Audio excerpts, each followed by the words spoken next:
ইসলাম নারীকে কি পরিমাণ শ্রেষ্ঠত্ব আর সম্মান আর মর্যাদা দান করেছে, এটা যদি আমাদের জানা না থাকে, অনেক নারীরা হীনমন্যতায় ভোগে যে ইসলাম আসলে আমাদেরকে বন্দী জীবনের মধ্যে আটকায় রাখছে। বলেন নাউজুবিল্লাহ। নারীদের শ্রেষ্ঠত্ব ইসলাম কি পরিমাণ দিয়েছে, নারীদের মর্যাদা ইসলাম কি পরিমাণ দিয়েছে, এই জিনিসগুলো যদি আমাদের বুঝতে হয় তাহলে ইসলামের পূর্ব যুগ সম্পর্কে একটু ধারণা নেওয়া দরকার আছে না নেই? ইসলামের পূর্ব যুগ এমন একটা যুগ, যেই যুগের মধ্যে, যেই জামানার মধ্যে প্রাচীন রোমীয়রা, পারস্য সম্প্রদায়ের মানুষগুলো এই নারীদেরকে ভিন্ন একটা প্রজাতি হিসাবে বিশ্বাস করতেন। নারীদের রূহ যে আছে এই কথাটাকেও তারা অস্বীকার করতেন। বলেন নাউজুবিল্লাহ।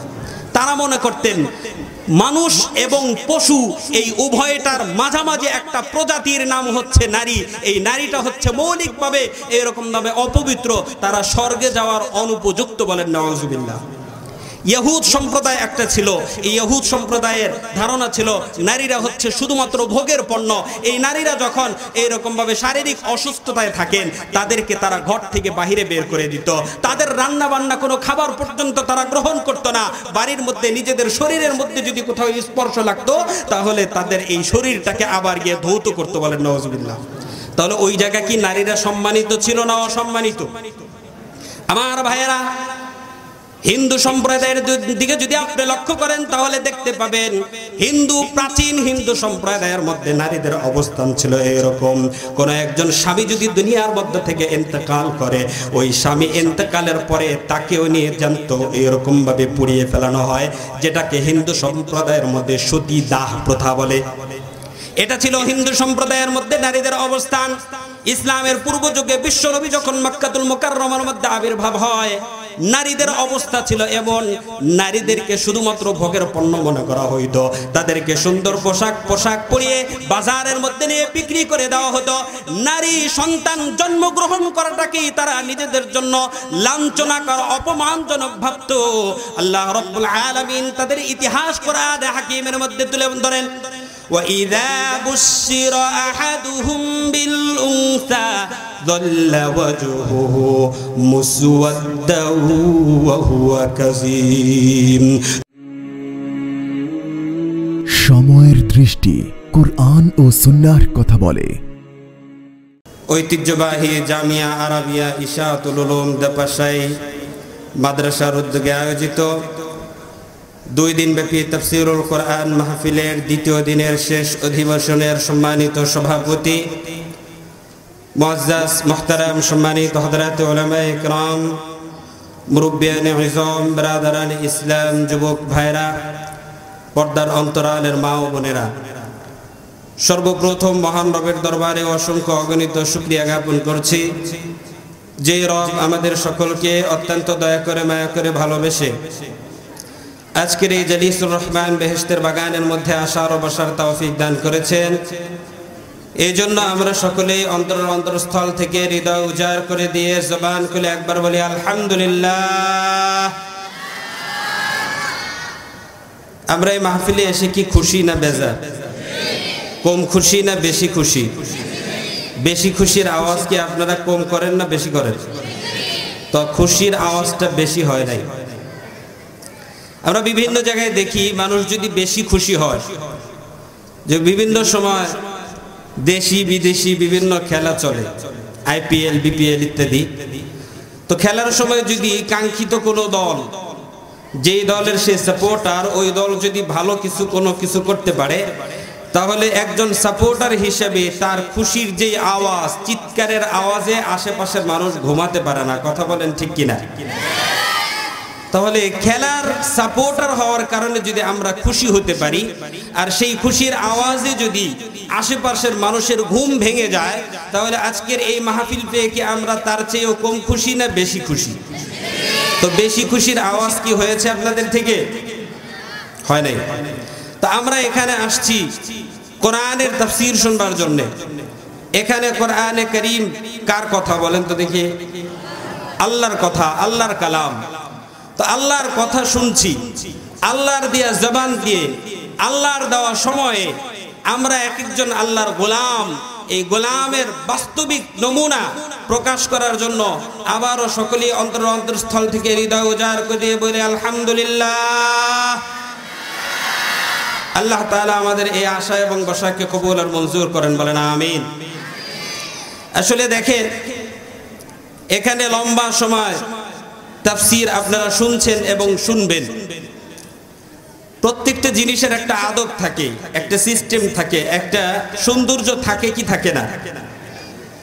তো দুনিয়ার যে কোনো অনুষ্ঠান, যে কোনো একটা অনুষ্ঠানের যদি সমাবেশের সম্মেলনের যদি একটা নীতি থেকে থাকে, তাহলে এই কোরআনের মাহফিল, কোরআনের সৌন্দর্য আছে না নাই?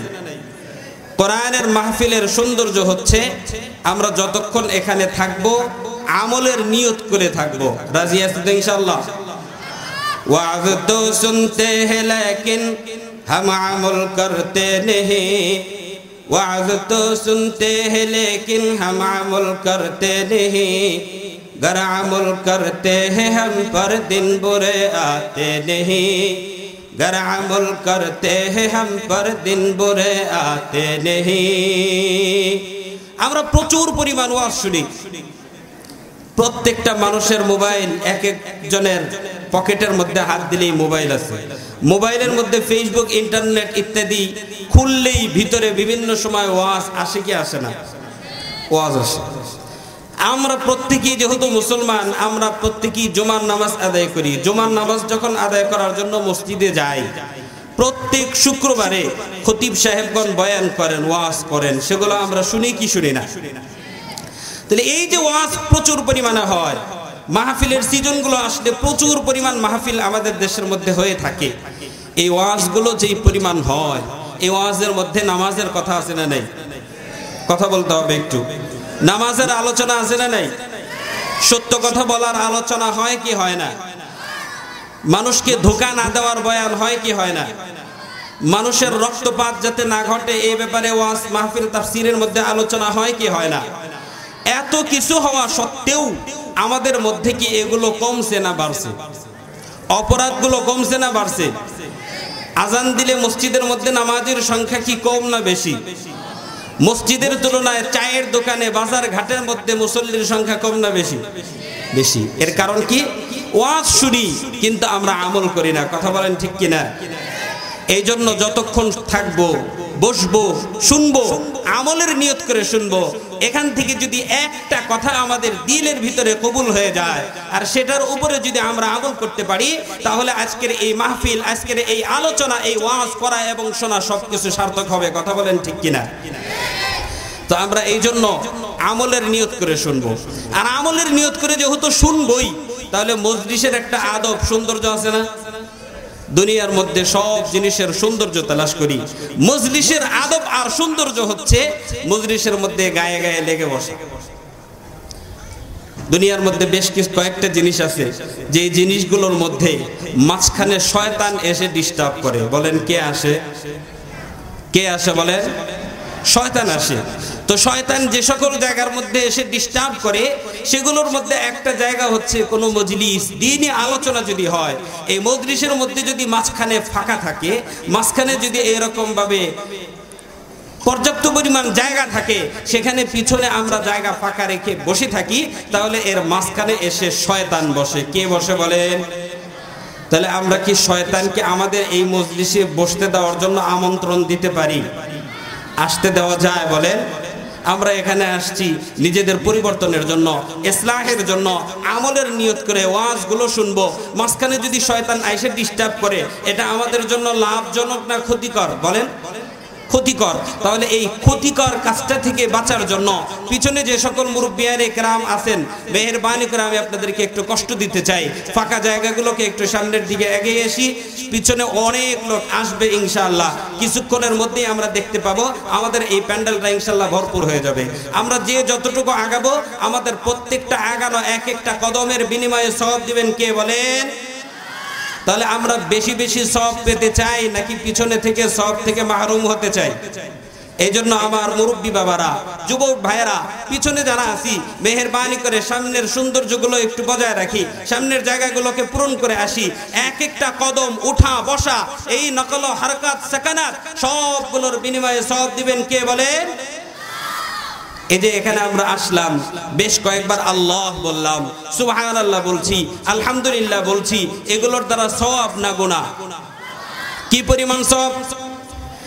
আল্লাহর নবী বিশ্ব নবী মুহাম্মদুর রাসূল সাল্লাল্লাহু আলাইহি ওয়াসাল্লাম ইরশাদ করেন, ওয়ালহামদুলিল্লাহি তামলাউল মিজান। দুনিয়ার জমিনের মধ্যে থেকে আল্লাহর কোন বান্দা যদি একবার আলহামদুলিল্লাহ পাঠ করে, কিয়ামতের ময়দানে কঠিন হাসরের দিনে বান্দা যখন একটা নেকের জন্য ময়দানের এক প্রান্ত থেকে অপর প্রান্ত পর্যন্ত দৌড়াইতে থাকবে, নিজের আপন আত্মীয় স্বজন পর্যন্ত চলে যাবে, কেউ তাকে আত্মীয়তার পরিচয় দিবে না। দুনিয়ার মধ্যে যে সন্তানকে খাওয়ানোর জন্য নিজের অর্থ আর শ্রম সবগুলো ব্যয় করবে, সেই সন্তান পর্যন্ত বাবাকে বাবার পরিচয় দিবে না। যে স্ত্রীর জন্য দুনিয়ার মধ্যে নিজের ঘাম ঝরানোর সব সঞ্চয় স্ত্রীর জন্য রাখবে, স্ত্রী পুত্র সবাই যাতে সুখে শান্তিতে থাকতে পারে, তাদের জন্য যত মেহনত আর অর্থ সঞ্চয় করবে, সবগুলো সন্তান স্ত্রীর জন্য রাখবে। কিয়ামতের ময়দানে পরে একজন মানুষ যদি স্ত্রীকে যা বলে, ও প্রাণের স্ত্রী গো, দুনিয়ার মধ্যে কত সুখ শান্তিতে রাখার জন্য তোমার পিছনে আমি আমার অর্থ সম্পদ ব্যয় করেছি, আজকে এই কঠিন হাসরের ময়দানে একটা নেকের জন্য আমি বড় মুসিবতের মধ্যে আটকা পড়ে গেছি, একটা নেকি দাও গো স্ত্রী, একটা নেকি দাও। স্ত্রী বলবে, ওহে ধোঁকাবাজ সর, দুনিয়ার মধ্যে আমার কোনো বিবাহই হয় নাই, স্বামী কোথা থেকে পাইলাম? দুনিয়ার মধ্যে থেকে যেই স্ত্রীর জন্য আমি এত কিছু করলাম, স্ত্রী কিয়ামতের ময়দানে আমাকে পরিচয়টা পর্যন্ত দিবে না। ভাইয়ের কাছে নেকের জন্য গেলে ভাই আমাকে কোনো পরিচয় দিবে না। দুনিয়ার মধ্যে কোনো সন্তান যদি কিয়ামতের ময়দানে বাবার কাছে যায় একটা নেকের জন্য, ওই পুরুষটাও বলবে, দুনিয়ার মধ্যে আমি বিবাহই করি নাই, তাহলে সন্তান কোথা থেকে আসলো? কিয়ামতের ময়দানে ওই কঠিন হাসরের দিনে মানুষগুলো নেকের জন্য এরকম ছটফট ছটফট করতে থাকবে আর দৌড়াইতে থাকবে, ঘুরতে থাকবে, কিন্তু একটা নেকি পাবে না। ওই আখিরাতের জন্য আল্লাহর হাবিব বলেন, দুনিয়ার মধ্যে থেকে আল্লাহর কোন বান্দা যদি একবার আলহামদুলিল্লাহ পাঠ করে, এই একবার আলহামদুলিল্লাহর সওয়াব দ্বারা কিয়ামতের ময়দানে তার মিজানের দাড়ি পাল্লাটা ভরপুর হয়ে যাবে। সুবহানাল্লাহ। তাহলে সুবহানাল্লাহর সওয়াব আছে না নেই? আলহামদুলিল্লাহর সওয়াব আছে না নেই? সুবহানাল্লাহ বললে কি পরিমাণ সওয়াব পাওয়া যায়? দুনিয়ার মধ্য থেকে আল্লাহর কোন বান্দা যদি একবার সুবহানাল্লাহ পাঠ করে, কিয়ামতের ময়দানে কঠিন হাসরের দিনে মানুষ যখন নেকের জন্য ভিখারির ন্যায় ঘুরতে থাকবে আর ছটফট করতে থাকবে, কিয়ামতের ময়দানে জান্নাতের জন্য একবার সুবহানাল্লাহর বদৌলতে তার জন্য একটা সুন্দর বড় বৃক্ষ আবাদ হয়ে যাবে। সুবহানাল্লাহ। এমন একটা গাছ, এমন একটা বৃক্ষ, আল্লাহর পয়গম্বর বলেন, তেজ রফতার খুব দ্রুতগামী একটা ঘোড়া যদি এই বৃক্ষটাকে, এই গাছটাকে এক প্রান্ত থেকে তার ছায়াটাকে ঘুরতে চায়, 500 বছর পার হয়ে যাবে, কিন্তু ওই জান্নাতের বৃক্ষর 4 পার্শ্ব ঘুরে শেষ করতে পারবে না। সুবহানাল্লাহ। সুবহানাল্লাহ বলনে ওয়ালা ব্যক্তির জন্য একটা জান্নাতের মধ্যে বৃক্ষ তৈরি হবে, তাহলে দুনিয়ার মধ্যে ব্যক্তির ঘর যেখানে থাকে মানুষ তো সেখানেই থাকে। কথা বলেন ঠিক কিনা? তাহলে আমাদের বাসস্থান হবে কিয়ামতের ময়দানে জান্নাতে, জান্নাতের মধ্যে আমাদের জন্য বৃক্ষ আবাদ হবে। তাহলে আমরা কি জান্নাতে যাব না বাহিরে যাব? দুনিয়ার মধ্যে বান্দা যদি সুবহানাল্লাহ পাঠ করে, কিয়ামতের ময়দানে তার জন্য ঠিকানা জান্নাত হবে। বলেন সুবহানাল্লাহ। আমার মুরব্বী বাবারা, লম্বা সময় আমরা এখানে বসবো, এই লম্বা সময় বসার যে কি পরিমাণ সওয়াব হবে এটা বিস্তারিত আমি আপনাদেরকে বুঝাইতে অক্ষম। তবে সামান্য সময়, 1 মিনিট, একটা মুহূর্ত যদি আমরা এরকম দ্বীনি কাজের মধ্যে যুক্ত হতে পারি, লাগাইতে পারি, এটা কি পরিমাণ সওয়াব। আল্লামা খাকানি রাহমাতুল্লাহি আলাইহি বলেন, পসজি সালে ইমানি মুহাক্কাক শুদ বখাকানি, পসজি সালে ইমানি মুহাক্কাক শুদ বখাকানি, কে একদম বা খুদা বুদন বে আজ তখতে সুলাইমানি, कि एकदम बा खुदा बुदन बे अज तख्ते सुलाइमानी। আল্লামা খাকানি রহমতুল্লাহি আলাইহি জগৎ বিখ্যাত বহুত বড় একজন বুজুর্গ ছিল। নিজের বাড়ি ঘর ছেড়ে, স্ত্রী পুত্র আত্মীয় স্বজন সব কিছুকে নিজে ছেড়ে, বাড়ি ঘর ছেড়ে জঙ্গলের মধ্যে গিয়া একমাত্র আল্লাহ তাআলাকে পাওয়ার জন্য আধ্যাত্মিক সাধনা করতেছিলেন। 1 বছর 2 বছর না, দীর্ঘ 30টা বছর পর্যন্ত আল্লাহকে পাওয়ার জন্য তিনি আধ্যাত্মিক সাধনা করলেন। পরবর্তীতে তিনি লোক সমাগমের মধ্যে আসার পরে একটা ঘোষণা করেন, ও দুনিয়ার মানুষেরা, তোমরা একটা জিনিস ভালো করে খেয়াল করে শোনো, একদিন 2 দিন না, 1 মাস 2 মাস না, 1 বছর 2 বছর না, দীর্ঘ 30টা বছর পর্যন্ত আমি আধ্যাত্মিক সাধনা করেছি। এই আধ্যাত্মিক সাধনার সার নির্যাস আর সার কর্ম হলো এই, দুনিয়ার মধ্যে থেকে আল্লাহর কোন বান্দা যদি একটা লম্হা, একটা মুহূর্ত, একটা মিনিট যদি আল্লাহর কাজের জন্য, দ্বীনি কাজের জন্য লাগাইতে পারে, দুনিয়ার মধ্যে সুলাইমান আলাইহিস সালাতু ওয়াস সালামের রাজত্ব পরিচালনা করার চাইতেও আল্লাহ তাকে বেশি সওয়াব দান করে। সুবহানাল্লাহ। সঠিকভাবে রাজত্ব পরিচালনা করার সওয়াব আছে না নাই? আছে না নাই? জোরে বলেন, আছে না নাই? কেমন সওয়াব? কিয়ামতের ময়দানে, কঠিন হাসরের দিনে প্রত্যেকটা মানুষের মাথা থেকে মাত্র 1 বিঘাত উপর পর্যন্ত যখন সূর্য থাকবে, সূর্যের এই উত্তপ্ততার কারণে, গরমের কারণে মানুষ ঘামের সাগরের মধ্যে হাবুডুবু খাইতে থাকবে। প্রত্যেকটা মানুষের যে পরিমাণ গুনাহ থাকবে, ওই পরিমাণ তাকে এইরকম ভাবে সাজা দেওয়া হবে, ঘামের সাগরের মধ্যে সে ডুবতে থাকবে। কারো গুনাহ যদি কম থাকে, হাঁটু পর্যন্ত, পায়ের গোছা পর্যন্ত ঘামের সাগরের মধ্যে, ঘামের পানির মধ্যে থাকবে। কারো যদি তার চেয়েও বেশি গুনাহ থাকে, কোমর পর্যন্ত ঘামের সাগরে থাকবে। কারো যদি আরো বেশি গুনাহ থাকে, তাহলে তার কোমর পর্যন্ত, বুক পর্যন্ত, গলা পর্যন্ত, কারো নাক পর্যন্ত ঘামের পানি জমে যাবে। এরকম কঠিন অবস্থার মধ্যে থাকবে। ওই দিন একমাত্র আল্লাহর আরশে আজিমের নিচ ব্যতীত অন্য কোনো ছায়া পাওয়া যাবে না। আল্লাহ রাব্বুল আলামিনের প্রিয় হাবিব বলেন, কিয়ামতের ময়দানে, কঠিন হাসরের দিনে 7 ধরনের ব্যক্তিকে আল্লাহ রাব্বুল আলামিন তার আরশে আজিমের নিচে ছায়া দান করবেন। সেই 7 ধরনের মধ্যে 1 ধরনের ব্যক্তি হলো ইমামুল আদিল, যারা ন্যায়পরায়ণ বাদশা হবে।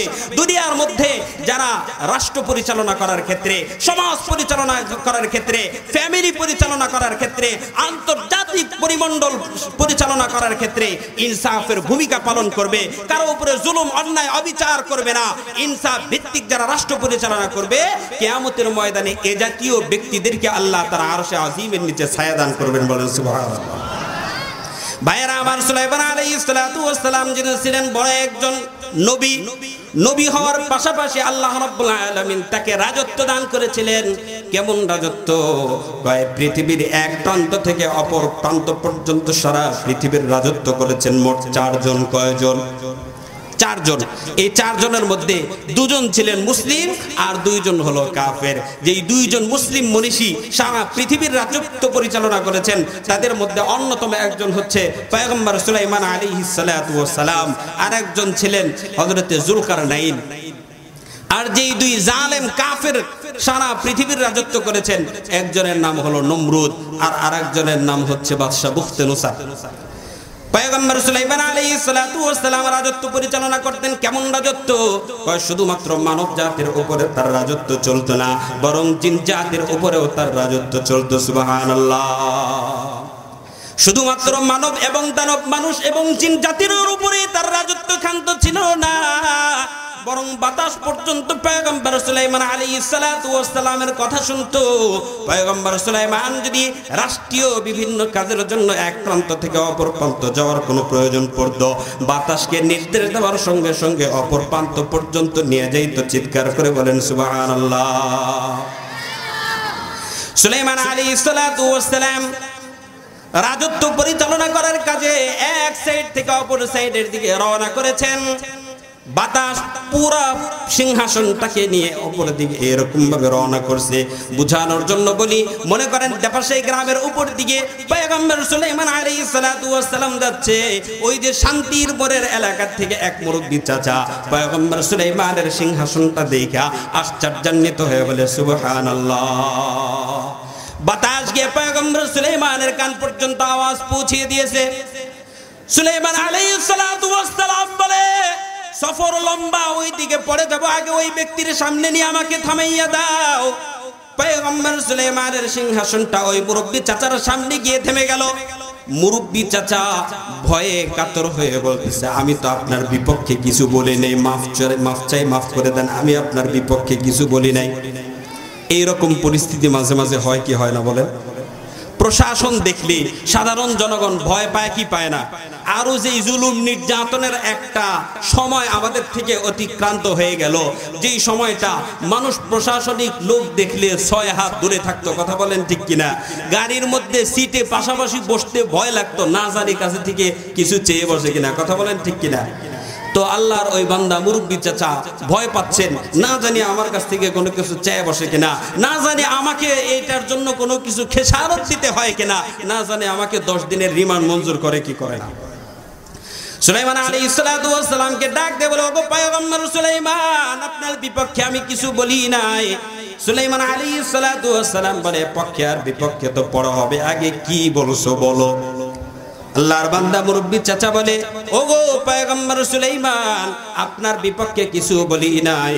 আপনার এই সুন্দর সিংহাসনটা, আল্লাহর আপনাকে এত ক্ষমতা, এত পাওয়ার, এত সুন্দর ইন্তেজাম আর সুন্দর ব্যবস্থার দায়িত্ব দিয়েছেন, এই জন্য আশ্চর্যান্বিত হইয়া আল্লাহর তাসবিহ পাঠ করছি, সুবহানাল্লাহ।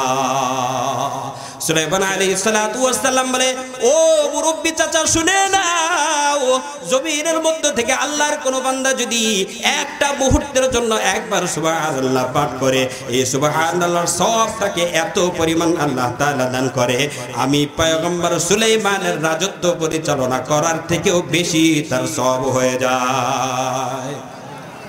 এত ফজিলত শোনার পরেও সুবহানাল্লাহ কি আমরা সবাই বলতে পারতেছি? সবাই সুবহানাল্লাহ আসতে বলে, বলতে কি প্রণতা করে। একবার সুবহানাল্লাহ বললে জান্নাতের মধ্যে এই পরিমাণ বকশিশ আর সওয়াব আল্লাহ তাআলা দান করবে। এরপরেও সুবহানাল্লাহ কি আসতে বলবো না জোরে বলবো? কথা বুঝাইতে পারি নাই। আল্লাহ রাব্বুল আলামিন আমাদের সকলকে এই তাসবিহ তাহলিল গুলো মাহফিল যতক্ষণ পর্যন্ত বলে সুবহানাল্লাহ বলবো তো ইনশাআল্লাহ। মাহফিল যতক্ষণ পর্যন্ত চলে প্রয়োজন পড়লে আলহামদুলিল্লাহ বলবো তো ইনশাআল্লাহ। যতক্ষণ পর্যন্ত এখানে বসি আল্লাহু আকবার বলবো তো ইনশাআল্লাহ। একবার সুবহানাল্লাহ আলহামদুলিল্লাহ আল্লাহু আকবারের কি পরিমাণ সওয়াব, দুনিয়া থেকে যেদিন বিদায় হয়ে যাব, যখন আমরা আমাদের আমলনামা আমাদের হাতের মধ্যে দেখতে পাবো, ওই দিনই বুঝবো।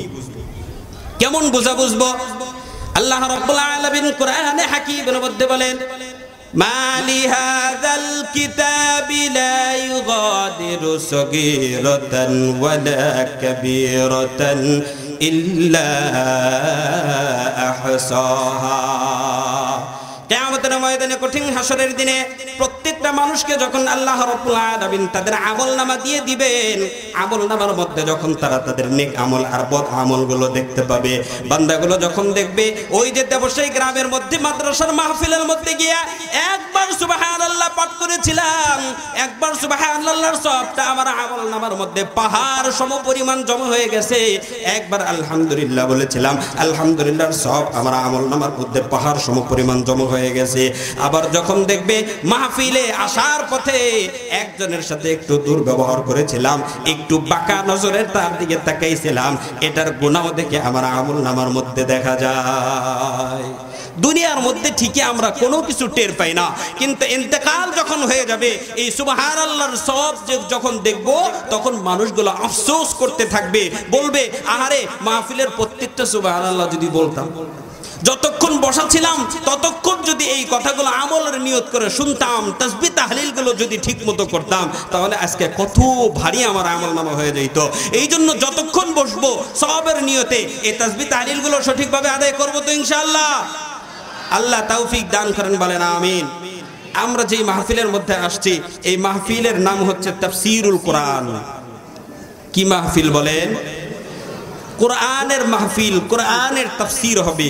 কোরআনে কারীম এমন একটা গ্রন্থ, এই কোরআনের সাথে যে যে দৃষ্টিকোণ থেকে যুক্ত হতে পেরেছে, আল্লাহ পাক রব্বুল আলামিন তার শ্রেষ্ঠত্ব, মান, মর্যাদা সারা পৃথিবীর মধ্যে চমকায় দিয়েছে, বলেন সুবহানাল্লাহ। আপনি বলবেন কেমনে? আমি বলবো দেখে, কোরআন এমন একটা জিনিস, দুনিয়ার মধ্যে বিভিন্ন জন্তু লেখার জন্য আমরা কাগজ ব্যবহার করি না, বইয়ের মধ্যে বিভিন্ন লেখা আছে, পেপার পত্রিকা ইত্যাদির মধ্যে অনেক লেখা আছে, কিন্তু এই কাগজগুলো যদি আমাদের পায়ের সাথে লাগে তো ওইভাবেই পড়ে থাকে। অনেকেই ঝালমুড়ি, বাদাম ইত্যাদি কাগজ দিয়ে ব্যবহার করে কি করে না, কিন্তু আজও পর্যন্ত কি দেখেছেন কোরআনের কোনো পাতা দিয়ে কোনো ঝালমুড়িওয়ালা ঝালমুড়ি বিক্রি করে? কোন বাদামওয়ালা কোরআনের পাতা দিয়ে কেউ কি আজও পর্যন্ত বাদাম বিক্রি করার দুঃসাহস দেখাইতে পারছে? তো ওইটাও কাগজ, এটাও কাগজ। এটার এত মর্যাদা কোথা থেকে আসলো? ওই কাগজের মধ্যে কোরআন লেখা হয় নাই, যার কারণে ওটা ইতিহাসের ডাস্টবিনে নিক্ষেপ হয়, মানুষ এটাকে কোনো প্রক্ষেপ করে না। কিন্তু যেই পাতার মধ্যে কোরআন লেখা হয় সেই পাতাটা, সেই কাগজটার মর্যাদা বাড়িয়ে দেন কে? জোরে বলেন কে? এই জন্য কাগজের মর্যাদা বাড়িয়ে দিয়েছেন কে? আমরা এই যে দামি দামি কাপড় পরি, আপনাদের এক একজনের গায়ের মধ্যে হরেক রকমের দামি দামি মূল্যবান কাপড় আছে, বাজারের মধ্যে 500, 1000, 1500, 2000 টাকা মূল্যের গজের কাপড় আছে। এই কাপড়গুলো যদি আপনার পায়ের মধ্যে পড়ে যায়, কেউ কিন্তু তাকে চুমু দেয় না, এটাকে কিন্তু উঠিয়ে নিয়ে আবার ধৌত করে না। কথা বলেন ঠিক কিনা?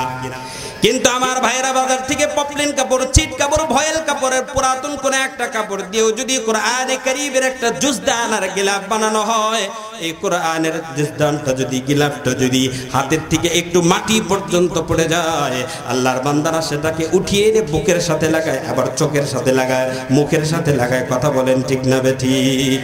ওটারও মূল্য আছে, এইটারও মূল্য আছে।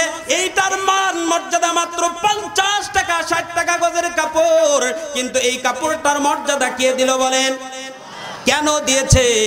ওই কাপড়টার সাথে কোরআন লাগছে, যার কারণে সারা পৃথিবীর সব দামি কাপড়ের চাইতেও এটার মর্যাদা বেড়ে গেছে। সুবহানাল্লাহ।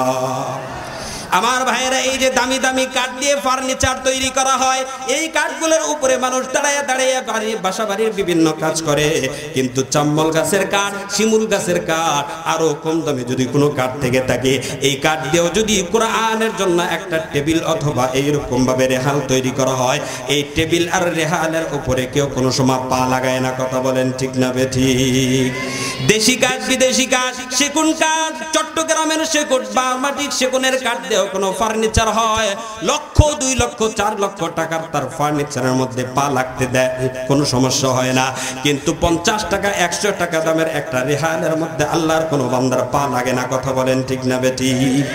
কেন হইল এইটা? এই কাঠের সাথে কোরআন শুধুমাত্র কিছু সময়ের জন্য রাখা হয়, কোরআনের সাথে তার একটা সম্পৃক্ততা লেগেছে, এই জন্য এর কাঠখানার মর্যাদা বাড়িয়ে দিয়েছেন কে বলে? আল্লাহ। আমার ভাইয়েরা, মক্কাতুল মুকাররমা সারা পৃথিবীর মানুষ হয়তো অনেকেই হয়তো নামই জানতো না।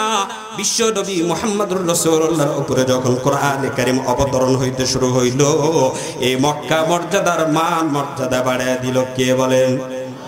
সারা পৃথিবীর মধ্যে সবচেয়ে মহাব্বতের নগরী আমাদের জন্য কোনটা বলেন? মক্কা এবং মদিনা। আমার ভাইয়েরা, নবীজি সাল্লাল্লাহু আলাইহি ওয়াসাল্লাম যখন মক্কা থেকে হিজরত করে মদিনায় চলে গেলেন, ইতিপূর্বে মদিনাকে কেউ চিনত না, জানতো না, কিন্তু রাসূল আকরাম সাল্লাল্লাহু আলাইহি ওয়াসাল্লাম যখন হিজরত করে মক্কা থেকে মদিনা পর্যন্ত চলে গেলেন, ওই মদিনা রাসূলের মদিনা হয়ে গেল। এই মদিনাটাকে সারা বিশ্বের মানুষ এখন সম্মানের সাথে, শ্রদ্ধার সাথে স্মরণ করে। কথা বলেন ঠিক কিনা? সারা পৃথিবীর মধ্যে যত ফেরেশতা আছে, সব ফেরেশতার মধ্যে সবচেয়ে শ্রেষ্ঠ ফেরেশতা কে বলে? এদিকে খেয়াল করি আমরা, সবচেয়ে শ্রেষ্ঠ ফেরেশতা কে? শ্রেষ্ঠ ফেরেশতা হচ্ছে 4 জন। সেই 4 জনের মধ্যে শ্রেষ্ঠ ফেরেশতা হচ্ছেন হযরত জিবরিল আমিন আলাইহিস সালাতু ওয়াস সালাম। জিবরিলের এত মর্যাদা কেন?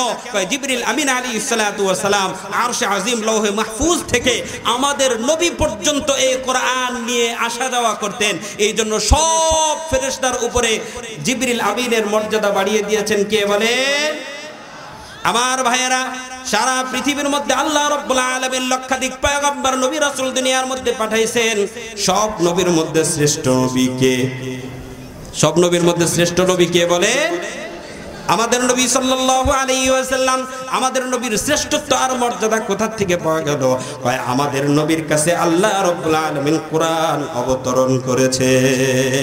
তো কোরআন ওয়ালা নবী হওয়ার কারণে নবীর মান মর্যাদা বেড়ে যায়, কোরআন ওয়ালা ফেরেশতা হওয়ার কারণে জিবরিল আমিনের মর্যাদা বেড়ে গিয়েছে, কোরআন ওয়ালা দিন হওয়ার কারণে, রাত হওয়ার কারণে এই রাতের মর্যাদাও বাড়িয়ে দিয়েছেন। কে বলেন? আল্লাহ। আমার ভাইয়েরা, সারা বছরের মধ্যে সর্বশ্রেষ্ঠ রজনী কোনটা? অবশ্যই বলবেন লাইলাতুল কদর। লাইলাতুল কদরের মর্যাদা আল্লাহ রাব্বুল আলামিন বাড়িয়ে দিয়েছেন। কোরআনে হাকিমে বর্ণনা পাওয়া যায়, ইন্না আনজালনাহু ফি লাইলাতিল কদর ওয়া মা আদরাকা মা লাইলাতুল কদর লাইলাতুল কদরি খায়রুম মিন আলফি শাহর। সারা বছরের সবচেয়ে শ্রেষ্ঠ রাত্র কোনটা? কোরআন অবতরণ হয়েছে যে রাত্র, সেই রাত্রটা সর্বশ্রেষ্ঠ রাত্র। বলেন সুবহানাল্লাহ। সারা বছরের মধ্যে সবচেয়ে উত্তম সর্বশ্রেষ্ঠ মাস কোনটা? বলবেন রমজানুল মুবারক। রমজানকে যদি জিজ্ঞাসা করা হয়, রমজান তোমার এত মর্যাদা মান শ্রেষ্ঠত্ব কোথায় পাইলা? রমজান বলে, রমজান তো এমন একটা মাস, শাহরু রমাদানাল্লাযী উনজিলা ফীহিল কুরআন হুদাল লিন-নাসি وبينات من الهدى والفرقان। আল্লাহু আকবার বলেন। রমজানের মর্যাদা আল্লাহ এজন্যই বাড়িয়ে দিয়েছেন কারণ রমজানুল মুবারকে আল্লাহ রাব্বুল আলামিন কোরআন অবতরণ করেছেন। বলেন সুবহানাল্লাহ। এই জন্য আমার ভাইরা, এতক্ষণ পর্যন্ত বুঝতে পারলাম কোরআনের সাথে কাঠ লাগলে কাঠের মর্যাদা বৃদ্ধি পায়, কোরআনের সাথে কাপড় যুক্ত হইলে কাপড়ের মর্যাদা আল্লাহ তাআলা বাড়িয়ে দেয়, কোরআনের সাথে সময় যুক্ত হলে সময়ের মর্যাদা আল্লাহ তাআলা বাড়িয়ে দেয়, কোরআনের সাথে স্থান যুক্ত হইতে পারলে মক্কার মর্যাদা আল্লাহ তাআলা বাড়িয়ে দিয়েছেন, কোরআনের সাথে যুক্ত হওয়ার কারণে মদিনার মর্যাদা আল্লাহ তাআলা বাড়িয়ে দিয়েছেন, কোরআনের সাথে যুক্ত হওয়ার কারণে ফেরেশতাদের মর্যাদা আল্লাহ তাআলা বাড়িয়ে দিয়েছেন, কোরআনের সাথে যুক্ত হওয়ার কারণে নবী আলাইহিস সালাতু ওয়াস সালামের মর্যাদা আল্লাহ তাআলা বাড়িয়ে দিয়েছেন। এখনো যদি কেউ আমরা কোরআনের সাথে সম্পৃক্ত হই, মর্যাদা কমবে না বাড়বে? কোরআনের একটা মজলিসের মধ্যে আসছি, এই মজলিসের মধ্যে আসার কারণে আমাদের মর্যাদা কি কমবে না বাড়বে? দুনিয়ার মধ্যে বিভিন্ন সভা সমাবেশ অনুষ্ঠান ইত্যাদি হয়, ওই অনুষ্ঠানের ব্যাপারে এরকম কোনো সার্টিফিকেট আর গ্যারান্টি নাই। কোরআনের মজলিসের যেই গ্যারান্টি আর মর্যাদা আর শ্রেষ্ঠত্ব আছে। কথা বলেন ঠিক না ঠিক? আমার ভাইয়েরা, দুনিয়ার মধ্যে আল্লাহর হাবিব বিশ্বনবী মুহাম্মদুর রাসূল সাল্লাল্লাহু আলাইহি ওয়াসাল্লাম বলেন, খায়রুকুম মান তাআল্লামাল কুরআন ওয়া আল্লামাহু। দুনিয়ার মধ্যে তোমাদের মধ্যে ডাক্তার সর্বশ্রেষ্ঠ নয়, ব্যারিস্টার সর্বশ্রেষ্ঠ নয়, ইঞ্জিনিয়ার সর্বশ্রেষ্ঠ নয়, প্রেসিডেন্ট সর্বশ্রেষ্ঠ নয়, মিনিস্টার সর্বশ্রেষ্ঠ নয়। তোমাদের মধ্যে সর্বোত্তম হচ্ছে ওই ব্যক্তি যে ব্যক্তি কোরআনে কারীম শিক্ষা করে এবং শিক্ষা দেয়। সুবহানাল্লাহ। আসতে বলেন সুবহানাল্লাহ, জোরে বলেন সুবহানাল্লাহ। কোরআনে কারীমের সাথে যুক্ত হইতে পারলে, পড়াইতে পারলেও শ্রেষ্ঠত্ব, পড়তে পারলেও শ্রেষ্ঠত্ব। কোরআন তো এমন একটা গ্রন্থ, এই কোরআনের দিকে তাকায়া থাকলেও আল্লাহ নেকি দান করে। বলেন সুবহানাল্লাহ। পৃথিবীর মধ্যে তিনটা জিনিস এমন আছে যে তিন জিনিসের দিকে তাকায়া থাকলেও নেকি পাওয়া যায়, সব পাওয়া যায়। বলেন সুবহানাল্লাহ। সেই তিন জিনিস কি কি? তার মধ্যে একটা হচ্ছে বাইতুল্লাহ শরীফ। এটা ওইখানে গিয়ে যদি কেউ শুধুমাত্র তাকাইয়া থাকে, আল্লাহ রাব্বুল আলামিন এই তাকিয়ে থাকার বদৌলতে তাকে নেকি দান করেন। বলেন সুবহানাল্লাহ। পৃথিবীর মধ্যে আরো একটা জিনিস আছে, আব্বা এবং মা। আল্লাহর কোন বান্দা যদি আব্বা এবং মায়ের দিকে রহমতের দৃষ্টিতে সকাল সন্ধ্যা 100 তাকাইয়া থাকে, আল্লাহ রাব্বুল আলামিন তাকে 100 হজ উমরার সব লিখে দেয়। সুবহানাল্লাহ। 3 নম্বরের বস্তু হচ্ছে কোরআন। এই কোরআনটা এমন একটা গ্রন্থ, কোরআন যদি কেউ পড়তে পারুক চাই না পারুক, এই কোরআনের দিকে তাকাইয়া থাকলেও আল্লাহ নেকি লিখে দেয়। সুবহানাল্লাহ।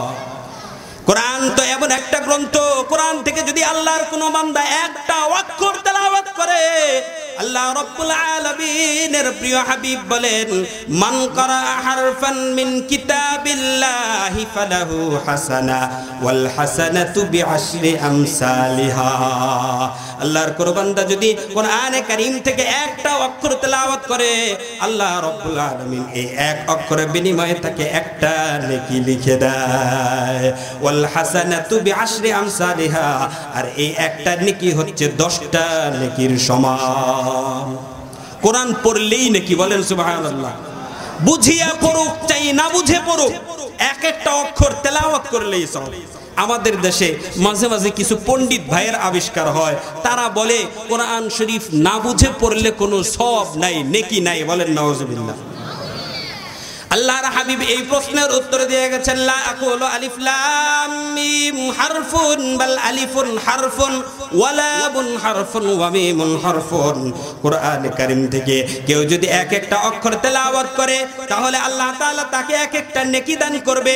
আলিফ পড়লেও এক নেকি, আলিফ লাম মিম, এইখানে আল্লাহর হাবিব বলেন আমি এক অক্ষর বলছি না, বরং আলিফ হলো এক অক্ষর, লাম হলো এক অক্ষর, মিম হলো এক অক্ষর, অর্থাৎ তিনটা অক্ষর তেলাওয়াত করলে আল্লাহ তাআলাকে কমপক্ষে তাকে 30টা নেকি দান করে। এই আলিফ লাম মিম এটার অর্থ পৃথিবীর মধ্যে আজও পর্যন্ত কেউ বলতে পারেও নাই, কিয়ামত পর্যন্ত পারবেও না। তাহলে আলিফ লাম মিমের অর্থ তো পৃথিবীর কেউ জানেই না। তাহলে যেই পণ্ডিত সাহেব বললেন যে কোরআন শরীফ না বুঝে পড়লে কোনো সওয়াব হয় না, নেকি হয় না, তার কথাটা কি সঠিক না বেঠিক? কথা বুঝাইতে পারি নাই আপনাদেরকে। কোরআন শরীফ বুঝে পড়ুক চাই না বুঝে পড়ুক, তেলাওয়াত করলেই আল্লাহ সওয়াব দান করে। এই জন্য তেলাওয়াত করব তো ইনশাআল্লাহ। আমরা অর্থ জানলেও পড়বো, অর্থ না জানলেও পড়বো, এটা পড়তে থাকবো, শিখার চেষ্টা করতে থাকবো, অর্থ বুঝার চেষ্টা করতে থাকবো। আল্লাহ তৌফিক দান করেন, বলেন আমিন।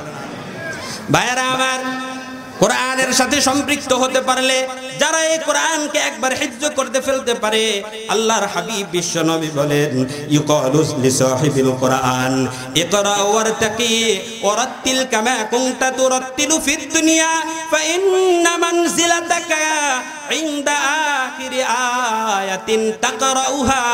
কোরআন তো এমন একটা গ্রন্থ, দুনিয়ার মধ্য থেকে যারা কোরআনটাকে হিফজ করবে, মুখস্থ করবে, কিয়ামতের ময়দানে কঠিন হাসরের দিনে আল্লাহ রাব্বুল আলামিন এই হাফিজে কোরআনদেরকে বলবে, ওহে হাফিজে কোরআন, আজকের এই কিয়ামতের ময়দানে হাসরের দিনে এই কোরআন থেকে পড়ো এবং ভবনে চড়ো। অর্থাৎ ওয়ারাত্তিল কামা কুনতা তুরাত্তিলু ফিদ দুনিয়া, দুনিয়ার মধ্যে যেমন তারতিলের সাথে সুন্দর করে তেলাওয়াত করতা, কিয়ামতের ময়দানে আজকে ওই রকম ভাবে তারতিলের সাথে সৌন্দর্যের সাথে তেলাওয়াত করো। তোমার তেলাওয়াত করবা আর এক এক তালা ভবনের মধ্যে উঠতে থাকবা। তেলাওয়াত গিয়ে যেই আয়াতের মধ্যে শেষ হবে, তোমার ভবনের শেষ ঠিকানা সেখানে গিয়ে হবে। আল্লাহু আকবার, জোরে বলেন। কোরআনে কারীম তো এমন একটা গ্রন্থ, যেই গ্রন্থের যদি কোনো মানুষ হাফিজে কোরআন হতে পারে, কিয়ামতের ময়দানে তার তেলাওয়াত যেখানে গিয়ে শেষ হবে তার ঠিকানা সেখানে গিয়ে থামবে। জোরে বলেন সুবহানাল্লাহ। এই জন্য আমার ভাইরা, যে সকল ভাইরা আপনারা নিজেরা হাফিজ হতে পেরেছেন, সন্তানদেরকে হাফিজ বানাতে পেরেছেন, ছোট ভাই ব্রাদারকে হাফিজ বানাতে পেরেছেন, তাদের নসিবটা বড় খুশ নসিব, তাদের নসিবটা বড় ভালো। কারণ কিয়ামতের ময়দানে আর আফসোস করতে হবে না। দুনিয়ার মধ্যে ব্যারিস্টার বলেন, কেউ 100 তলা ভবনেরও মালিক আজও পর্যন্ত হতে পারে নাই, কিন্তু কিয়ামতের ময়দানে হাফিজে কোরআনরা কোরআন শরীফের আয়াত নিয়ে যদিও একটু ইখতিলাফ আছে, কিন্তু প্রসিদ্ধতম মত হচ্ছে 6663টা আয়াত। তো এই 6663 তলা ভবনের মালিক হবে, বলেন সুবহানাল্লাহ। তো দুনিয়ার কোন ডাক্তার 6000 তলা বিল্ডিং এর মালিক হইছে বলেন? কোন ব্যারিস্টার, কোন মিনিস্টার, কোন প্রাইম মিনিস্টার, কোন প্রেসিডেন্ট, দুনিয়ার কোন বুদ্ধিজীবী, দুনিয়ার কোন শিল্পপতি, যত সম্পদের মালিক হোক না কেন, পৃথিবীর মধ্যে আজও পর্যন্ত কেউ 1000 তলা বিল্ডিং এর মালিক হতে পারে নাই। যারা আজকে কোরআনে কারীমের হাফেজ হবে, কিয়ামতের ময়দানে আল্লাহ রাব্বুল আলামিন তাদেরকে 6663 তলা ভবনের মালিকানা দিয়ে দিবে, বলেন সুবহানাল্লাহ। আমার ভাইয়েরা, কোরআনে কারীম শিখবো, আমল করবো। আল্লাহর হাবিব বিশ্ব নবী বলেন, ইন্নাল্লাহা ইয়ারফাউ বিহাযাল কিতাবি আকওয়ামা ওয়া ইয়াদউ বিহি আখারিন। কোরআন তো এমন একটা গ্রন্থ, এই কোরআনের কারণে আল্লাহ রাব্বুল আলামিন বহু জাতিকে সম্মানের শ্রেষ্ঠত্বের শিখরে পৌঁছিয়ে দিয়েছে। আর কোরআনটাকে যারা অবমূল্যায়ন করেছে, এটাকে পিছনে রেখে দিয়েছে, আল্লাহ তাদেরকে ইতিহাসের ডাস্টবিনের আস্থা করে নিক্ষেপ করেছে। কবি ইকবাল বলেন, ও জমানা মে মুআজ্জাজ থে হামিলে कुरान होकर और तुम जलील व खार होते हैं তারকে কোরআন হোকর। ওই সোনালী যুগের স্বর্ণ মানবেরা কোরআনটাকে বহন করার কারণে তারা সম্মানিত হয়েছে। আল্লাহ তাআলা তাদেরকে শ্রেষ্ঠত্ব আর রাজত্ব দান করেছিল। আর আমাদের এই অধপতন, আমাদের এই পিছিয়ে থাকার সবচেয়ে বড় কারণ হচ্ছে আমরা কোরআন মানি না। কথা বলেন ঠিক না বেঠিক? আল্লাহর হাবিব বলেন, আল কোরআনু শাফিউন মুশাফফাউন ওয়া মাহিল্লুন মুসাদ্দাকুন মান জাআলাহু আমামাহু কাদাহু ইলাল জান্নাহ ওয়া মান জাআলা খালফা যহরিহি সাকাতাহু ইলান নার। কিয়ামতের ময়দানে কোরআন শাফাআত করবে, সুপারিশ করবে। আল্লাহ কোরআনের শাফাআতকে গ্রহণ করবেন, বলেন সুবহানাল্লাহ। কোরআন কিয়ামতের ময়দানে যে হামেলে কোরআনের জন্য শাফাআত করবে, সুপারিশ করবে, তাদেরকে জান্নাত পর্যন্ত নিয়ে পৌঁছে দিবে। আর কোরআন যাদের জন্য সুপারিশ করবে, যাদের বিপক্ষে বিতর্ক করবে, তাদেরকে জাহান্নামে নিয়ে নিক্ষেপ করবে। এই জন্য বলা হয় মান জাআলাহু আমামাহু, যারা তাদের ব্যক্তিগত জীবনের মধ্যে, পারিবারিক জীবনের মধ্যে, সামাজিক জীবনের মধ্যে কোরআনটাকে সামনে রেখে চলবে, আমামাহু কাদাহু ইলাল জান্নাহ, আল্লাহ রব্বুল আলামিন তাদেরকে এই কোরআনের মাধ্যমে জান্নাত পর্যন্ত পৌঁছানোর ব্যবস্থা করবে। আর যারা কোরআনটাকে পিছনে রাখবে, কোরআন থাকে পিছনে, তার ব্যক্তিগত জীবন থাকে অন্যদিকে, কোরআনটাকে পিছনে রেখে সে তার সামাজিক জীবন পরিচালনা করে, ব্যবসায়িক জীবনগুলো পরিচালনা করে, কোরআন তাকে সত্য বলতে বলে, সে মিথ্যা কথা বলে, কোরআন তাকে পর্দা অনুসরণ করে চলতে বলে, পর্দার কোনো বালাই না করে তার চেহারা প্রদর্শন করে রাস্তার মধ্যে বেড়ায়। আল্লাহর হাবিব বলেন, ওয়ামান জাআলা খালফা যহরিহি সাকাতাহু ইলান নার, যারা কোরআনটাকে অ্যাভয়েড করে পিছনে রেখে নিজেদের জীবন পরিচালনা করে, কিয়ামতের ময়দানে কোরআন তাদেরকে জাহান্নামে নিয়ে নিক্ষেপ করবে। আমার ভাইরা, এই জন্য কোরআন নিয়ে আমাদের চলা দরকার আছে না নাই? কোরআনের মাহফিল, তাফসীরের মাহফিল, এখানে কোরআন নিয়ে আলোচনা হবে। কোরআন থেকে যেই বিষয়গুলো গবেষণালব্ধ বিষয়গুলো আপনাদের মাঝে আলোচনা হবে, সেই বিষয়গুলো আমলের নিয়ত করে শুনবো তো ইনশাআল্লাহ। আল্লাহ তৌফিক দান করেন, বলেন আমিন।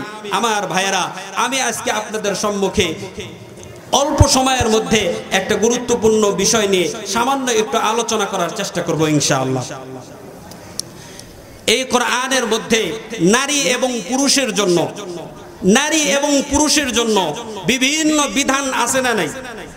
আল্লাহ রাব্বুল আলামিন নারী এবং পুরুষকে উভয়কে সামনে রেখে বিভিন্ন হুকুম আহকাম বিধিবিধান নাযিল করেছেন। যেমন আল্লাহ রাব্বুল আলামিন বলেন, ইয়া আইয়ুহাল্লাযীনা আমানু কুতিবা আলাইকুমুস সিয়াম, অর্থাৎ নারী পুরুষ সব মানুষের জন্য রোজা ফরজ করেছেন। কে বলেন?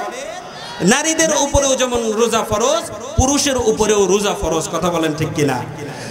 নামাজের ব্যাপারে যদি আপনি লক্ষ্য করে দেখেন, নামাজের ক্ষেত্রে আল্লাহ রাব্বুল আলামিন বলেছেন, আকিমুস সালাতা ওয়া আতুজ যাকাত, নামাজ পুরুষের উপরেও যেমন ফরজ, নারীদের উপরেও ফরজ। যাকাত পুরুষের উপরে যেমন ফরজ, নারীদের উপরেও ফরজ। কিন্তু বেশ কিছু বিষয় আছে, নারীরা এখান থেকে স্বতন্ত্র, নারীরা এখান থেকে আলাদা। এই নারীদের বিষয়গুলো আমাদের জানা দরকার আছে না নাই? আমাদের প্রত্যেকের ঘরের মধ্যে কারো মা আছে, কারো বোন আছে, কারো স্ত্রী আছে, কারো সন্তান আছে। তাদেরকে পরিচালনা করবার জন্য নারীদের বিষয় নিয়ে আমি আজকে একটু সামান্য আলোচনা করতে চাই। ইসলাম নারীকে কি পরিমাণ শ্রেষ্ঠত্ব আর সম্মান আর মর্যাদা দান করেছে, এটা যদি আমাদের জানা না থাকে, অনেক নারীরা হীনমন্যতায় ভোগে যে ইসলাম আসলে আমাদেরকে বন্দী জীবনের মধ্যে আটকায় রাখছে। বলেন নাউজুবিল্লাহ। নারীদের শ্রেষ্ঠত্ব ইসলাম কি পরিমাণ দিয়েছে, নারীদের মর্যাদা ইসলাম কি পরিমাণ দিয়েছে, এই জিনিসগুলো যদি আমাদের বুঝতে হয়, তাহলে ইসলামের পূর্ব যুগ সম্পর্কে একটু ধারণা নেওয়া দরকার আছে না নাই? ইসলামের পূর্ব যুগ এমন একটা যুগ, যেই যুগের মধ্যে, যেই জামানার মধ্যে প্রাচীন রোমীয়রা, পারস্য সম্প্রদায়ের মানুষগুলো এই নারীদেরকে ভিন্ন একটা প্রজাতি হিসাবে বিশ্বাস করতেন। নারীদের রূহ যে আছে, এই কথাটাকেও তারা অস্বীকার করতেন। বলেন নাউজুবিল্লাহ। তারা মনে করতেন মানুষ এবং পশু এই উভয়টার মাঝামাঝি একটা প্রজাতির নাম হচ্ছে নারী। এই নারীটা হচ্ছে মৌলিকভাবে এরকম ভাবে অপবিত্র, তারা স্বর্গে যাওয়ার অনুপযুক্ত। বলেন নাউজুবিল্লাহ। ইহুদ সম্প্রদায় একটা ছিল। এই ইহুদ সম্প্রদায়ের ধারণা ছিল নারীরা হচ্ছে শুধুমাত্র ভোগের পণ্য। এই নারীরা যখন এইরকম ভাবে শারীরিক অসুস্থতায় থাকেন, তাদেরকে তারা ঘর থেকে বাহিরে বের করে দিত। তাদের রান্না বান্না কোনো খাবার পর্যন্ত তারা গ্রহণ করতো না। বাড়ির মধ্যে নিজেদের শরীরের মধ্যে যদি কোথাও স্পর্শ লাগতো, তাহলে তাদের এই শরীরটাকে আবার গিয়ে ধৌত করতে বলেন নাউজুবিল্লাহ। তাহলে ওই জায়গা কি নারীরা সম্মানিত ছিল না অসম্মানিত? আমার ভাইয়েরা, হিন্দু সম্প্রদায়ের দিকে যদি আপনি লক্ষ্য করেন তাহলে দেখতে পাবেন প্রাচীন হিন্দু সম্প্রদায়ের মধ্যে নারীদের অবস্থান ছিল এরকম। কোন একজন স্বামী যদি দুনিয়ার মধ্যে থেকে ইন্তেকাল করে, ওই স্বামী ইন্তেকালের পরে তাকেও নিয়ে জ্যান্ত এরকম ভাবে পুড়িয়ে ফেলানো হয়, যেটাকে হিন্দু সম্প্রদায়ের মধ্যে সতী দাহ প্রথা বলে। এটা ছিল হিন্দু সম্প্রদায়ের মধ্যে নারীদের অবস্থান। ইসলামের পূর্ব যুগে বিশ্বনবী যখন মক্কাতুল মুকাররমার মধ্যে আবির্ভাব হয়, নারীদের অবস্থা ছিল এমন, নারীদেরকে শুধুমাত্র ভোগের পণ্য মনে করা হইতো। তাদেরকে সুন্দর পোশাক পরিয়ে বাজারের মধ্যে নিয়ে বিক্রি করে দেওয়া হতো। নারী সন্তান জন্মগ্রহণ করাটাকেই তারা নিজেদের জন্য লাঞ্ছনাকর, অপমানজনক ভাবত। আল্লাহ রাব্বুল আলামিন তাদের ইতিহাস কোরআন হাকিমের মধ্যে তুলে ধরেন, وَإِذَا بُشِّرَ أَحَدُهُمْ بِالْأُنثَى ظَلَّ وَجْهُهُ مُسْوَدًّا وَهُوَ كَظِيمٌ। যখন তাদেরকে নারীদের সুসংবাদ দেওয়া হয়, কন্যা সন্তানের সুসংবাদ দেওয়া হয়, বলেন সুবহানাল্লাহ। আমার ভাইরা, এখানে মারাত্মক একটা বুঝার বিষয়। কন্যা সন্তান হলে আমাদের অনেক ভাই মন খারাপ করে, আছে না নাই? মন খারাপ করনেওয়ালা মেয়ে সন্তান হইলে আছে না নাই? এটা আয়ামে জাহিলিয়াতের বর্বরতার যুগের প্রথা। ওই যুগের মানুষ কন্যা সন্তান হইলে হীনমন্যতায় ভুগত। ওই যুগের মানুষ মেয়ে সন্তান হইলে নিজেদের জন্য অপমানজনক মনে করত। কিন্তু ইসলামের এই জামানায় আসার পরে আল্লাহ রাব্বুল আলামিন বলেন, বুশিরা আহাদুহুম বিল উনসা, যখন তো তাদেরকে কন্যা সন্তানের সুসংবাদ দেওয়া হয়। কি সংবাদ? ছেলে সন্তানের ব্যাপারে সুসংবাদ আল্লাহর কোরআনে একটাও নাই। ছেলেও সুসংবাদ যোগ্য, কিন্তু সুসংবাদের শব্দ ব্যবহার করা হয় নাই। কিন্তু কন্যা সন্তানের জন্য সুসংবাদ ব্যবহার করেছেন কে বলেন? জোরে বলেন কে? তো কন্যা সন্তান যখন তাদেরকে সুসংবাদ দেওয়া হইতো, মুসওয়াদ্দান ওয়া হুয়া কাযীম, তারা তাদের চেহারাটাকে মলিন করে নিত এবং তাদেরকে চিন্তিত আর পেরেশান যুক্ত মনে হতো। তারা টেনশন করতো, আহারে আবার কন্যা সন্তান হলো। ইয়াতাওয়ারা মিনাল কওমি মিন সুই মা বুশিরা বিহি, তারা তাদের এই কন্যা সন্তানের সুসংবাদের জন্য নিজেদের মুখটাকে আড়াল করে রাখতো। এই সন্তানটাকে লাঞ্ছনা নিয়ে, অপমানজনক অবস্থা নিয়ে কি বাঁচিয়ে রাখবে?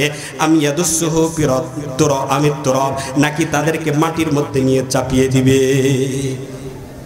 এই একটা হীনমন্যতায় টেনশন যুক্ত অবস্থায় থাকতো, যার কারণে তারা তো তাদের কন্যা সন্তানকে জ্যান্ত কবরস্থ করতো। কথা বলেন ঠিক কিনা? এদিকে খেয়াল করি, ঘটনা আছে না নাই? হযরত দাহিয়াতুল কালবি রাদিয়াল্লাহু তাআলা আনহু, পয়গম্বর বিশ্বনবী মুহাম্মদুর রাসূল সাল্লাল্লাহু আলাইহি ওয়াসাল্লামের দরবারে পিছনে বসে বসে ফুপিয়ে কাঁদছে। আল্লাহর পয়গম্বর হাদিস বলেছেন, আল ইসলামু ইয়াহদিমু মা কানা ক্বাবলাহু, ইসলাম মানুষের পূর্ব জীবনের সমস্ত গুনাহগুলোকে maaf করে দেয়। বলেন সুবহানাল্লাহ। হযরত দাহিয়াতুল কালবি রাদিয়াল্লাহু তাআলা আনহু অঝরে ফুপিয়ে কাঁদছে। আল্লাহর পয়গম্বর বলে, কে রে, এত ব্যথা, এত টেনশন, কেন কাঁদছো? হযরত দাহিয়াতুল কালবিকে সাহাবায়ে কেরাম সামনে উপস্থাপন করলেন। নবীজির দরবারে গিয়ে দাহিয়াতুল কালবি বলে, ইয়া রাসূলুল্লাহ, আমাকেও কি ইসলাম গ্রহণের কারণে আল্লাহ তাআলা ক্ষমা করে দিবে? আল্লাহর পয়গম্বর বলে, অবশ্যই তোমার পিছনের জিন্দেগীর সমস্ত গুনাহগুলোকেও আল্লাহ তাআলা maaf করে দিবে। দাহিয়াতুল কালবি বলে, ইয়া রাসূলুল্লাহ, ইয়া হাবিবাল্লাহ, আমার তো মনে হয় আমার জীবনে এমন একটা ঘটনা আছে, আমার ওই গুনাহটা আল্লাহ তাআলা হয়তো maaf করবেন না।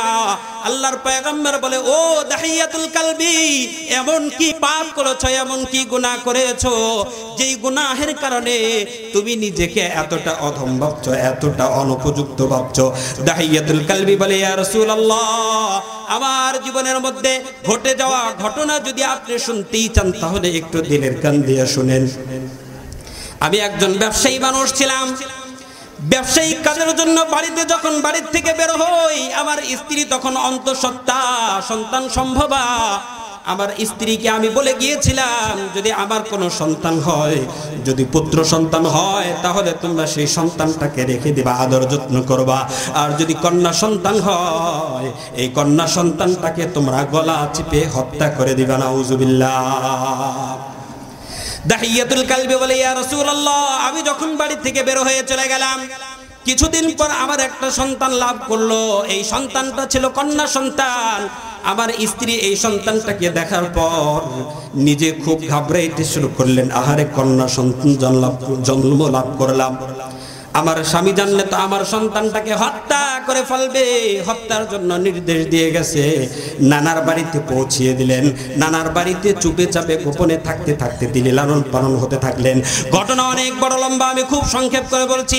দাহিয়াতুল কালবি বলে, ইয়া রাসূলুল্লাহ, আমি যখন দীর্ঘ 4 বছর পরে আমার বাড়িতে ফিরলাম, আমার সন্তানটা ইতিমধ্যে বড় হয়ে গিয়েছিল। বাড়িতে আসার একটা পর্যায়ে আমার সন্তান আমার বাড়ির মধ্যে থেকে, আমার এই কন্যা সন্তান এক পর্যায়ে আমাকে দেখে আব্বা আব্বা বলতে ডাকতে শুরু করে দিয়েছে। ও আল্লাহর পয়গম্বর, আমি আমার স্ত্রীকে জিজ্ঞাসা করলাম, এ কে রে? আমার স্ত্রী বলল, এটা তো আমাদের সন্তান। কয়, এতদিন গোপন করলা কেন? কয়, এতদিন পর্যন্ত ভয় পেয়েছি, না জানি এই সন্তানটাকে দেখার পরে আপনার লালন পালনের ভয়ে মায়া মহাব্বত আসার পূর্বে আপনি তাকে হত্যা করে ফেলবেন, এই জন্য দূরে রাখছি। এখন তার সৌন্দর্য বৃদ্ধি পেয়েছে, আব্বা আব্বা বলে ডাকতে পারে, বাড়ির সৌন্দর্য সে একজন বৃদ্ধি করতে পারে, এরকম একটা পর্যায়ে পৌঁছে গেছে। এই জন্য আপনার সামনে উপস্থাপন করলাম। দাহিয়াতুল কালবি বলে, ইয়া রাসূলুল্লাহ, আমার অন্তরের মধ্যে ওই সময়টাই মুচড়ে দিয়েছে, এই মুহূর্তে যদি আমি আমার কন্যাটাকে নিয়ে যাই আমার স্ত্রী মন খারাপ করবে। এই জন্য আমার এই ক্রমন্ত্রণা শয়তানিটাকে আমি ওই মুহূর্তে গোপন করে রাখলাম। একটা পর্যায়ে হঠাৎ করে আমি বললাম, আমার কন্যাটাকে একটু সাজিয়ে গুছিয়ে দাও, কন্যাটাকে নিয়ে আমি এক জায়গায় বেড়াইতে যাব, মেলার মধ্যে যাব।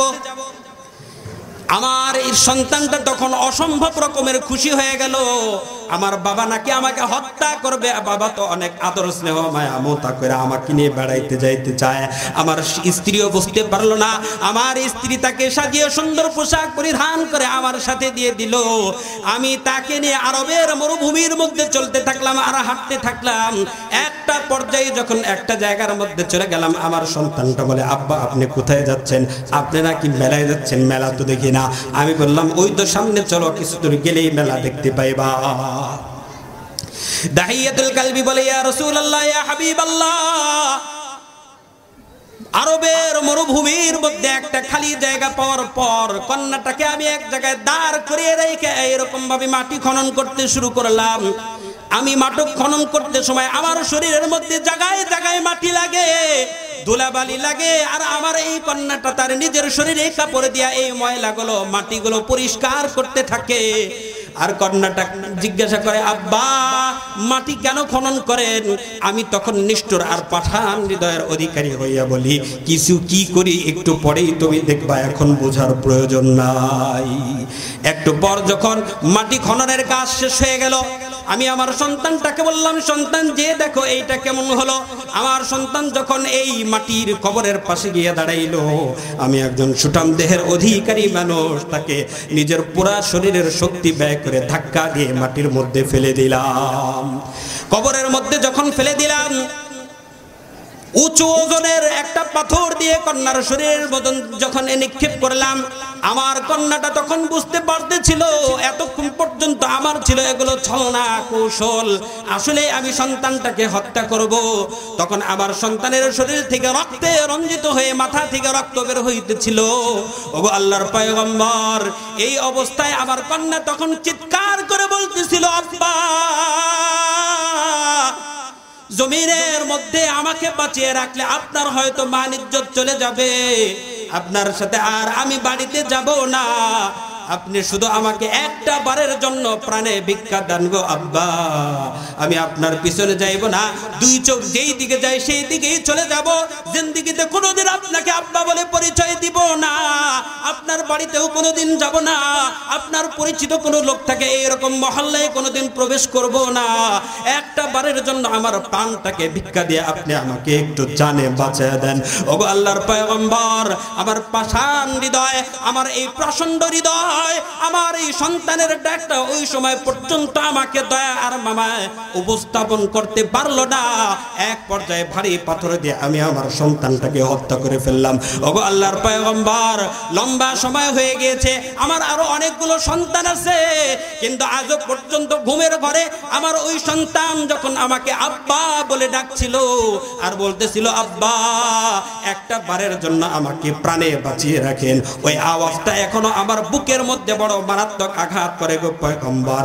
ইসলাম গ্রহণ করলে মনে হয় আমার আল্লাহর পয়গম্বর ঘটনা শুনতেছিলেন আর তার দু চক্ষু বেয়ে বেয়ে অশ্রু প্রবাহিত হইতেছিল।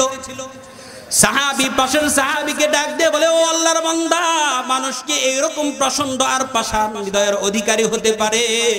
আসলেই তো মারাত্মক পাপ করেছো, তবে দাঁড়িয়ে শুনে নাও, তোমার গুনাহ যত লম্বা আমার আল্লাহর রহমত তার চেয়ে 1000 গুণ লম্বা।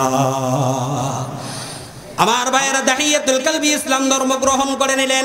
বুঝানোর মাকসাদ ছিল আরবের জাহিলিয়াতের মুশরিক আরবেরা কন্যা সন্তানটাকে যেখানে অপমানজনক মনে করত, জানতে কবরস্থ করে রাখলো। ইসলাম আসার পরে বলে কন্যা সন্তানটা তোমাদের জন্য কোনো অপমানের না, বরং কন্যা সন্তান হওয়াটা তোমাদের জন্য রহমত। বলেন সুবহানাল্লাহ।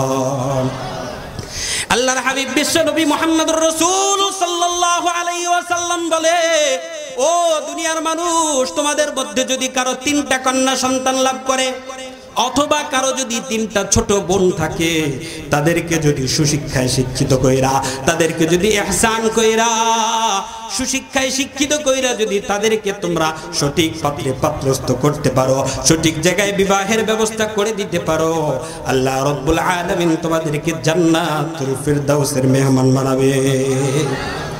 তো যেই যুগের মধ্যে কন্যা সন্তান জন্ম হওয়াটা নিজেদের জন্য অপমানজনক ছিল, ইসলাম আসার পরে কন্যা সন্তান জন্ম লাভ করাটা অপমানের নয়, কন্যা সন্তান হওয়ার পরে সেটাকে লালন পালন করা জান্নাতের যাওয়ার কারণ। বলেন সুবহানাল্লাহ। আরো জোরে বলেন সুবহানাল্লাহ।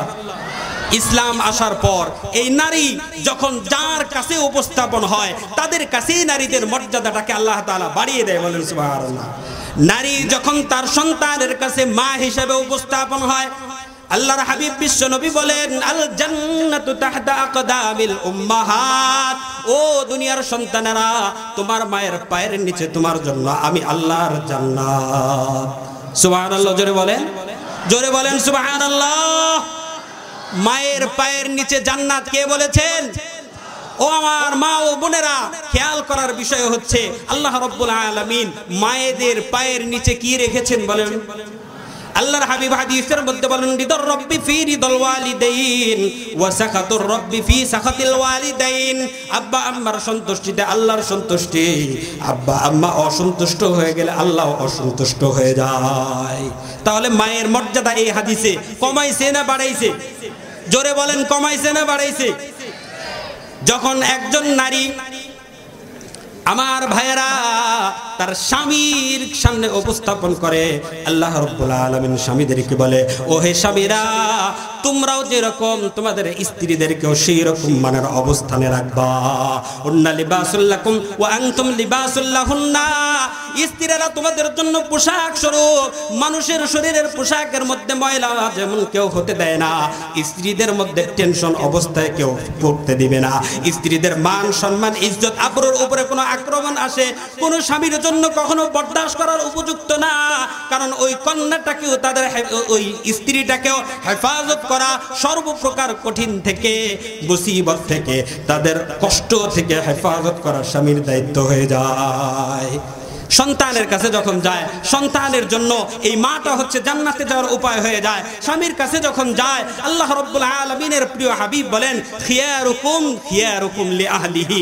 তোমাদের মধ্যে উত্তম ওই ব্যক্তি যেই ব্যক্তি তার স্ত্রীর কাছে উত্তম। জোরে বলেন সুবহানাল্লাহ। এই জন্য নারীদের শ্রেষ্ঠত্ব ইসলাম দিছে কি দেয় নাই? ইসলাম দিছে কি দেয় নাই? এদিকে খেয়াল করি, ইসলাম কি পরিমাণ দিয়েছে নারীদের শ্রেষ্ঠত্ব। নারীদেরকে আল্লাহ রাব্বুল আলামিন ভাইয়ের কাছেও সম্মানিত, মায়ের আব্বা আম্মার কাছেও সম্মানিত, স্বামীর কাছে গেলেও সম্মানিত। কি পরিমাণ সম্মানিত দেখেন। মানুষের যখন কোনো সন্তান জন্ম লাভ করে, তখন তাদের প্রত্যেকের মাথার উপরে রিজিকের একটা টেনশন আসে না নাই? বলেন, আছে না নাই? জোরে বলেন, আছে না নাই?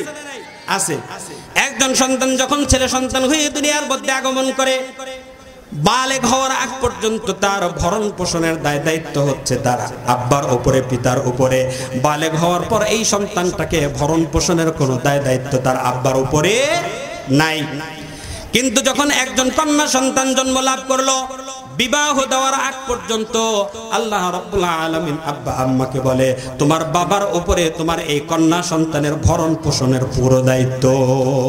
15 বছর যদি বিয়ে হতে পারে, 20 বছরে যদি বিয়ে হয়, 25 বছর পর্যন্ত বিয়ে যদি নাও হয়, যতদিন পর্যন্ত বিয়ে না হবে ততদিন পর্যন্ত তার লালন পালনের পুরা ভরণ পোষণের দায়িত্ব তোমার।